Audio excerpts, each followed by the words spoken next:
Papapakita ko sa inyo kung ano yung tunay tsaka peke. So kanina nasa palengke ako ng Bae. Since nandoon ako, kailangan ko ng Volcasil. Binili ko to. Ito ay nabibili doon sa kilalang bilihan ng mga items sa bayan ng Bae. So pagkabukas ko, liquid. Hindi na ako bumalik, hindi na ako nakipagtalo. Ano ginawa ko? Bumili ako sa hardware. Sa totoong hardware. So dito pa lang sa packaging, kitang kita mo na, no? Yung nasa right side yung tunay, ha.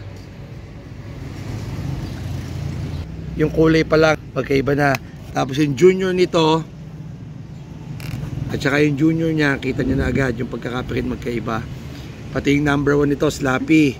Ito hindi, malinis yung number 1 niya, no. Then pinaka big factor sa likod, dahil yung barcode nito hindi lumampas. Itong fake, lampas-lampasan hanggang ilalim.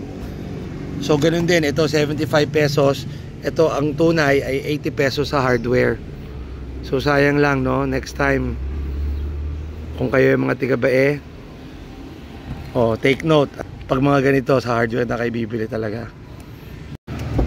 So ito yung itsura ng fake na Volcasil. Yan ang laman.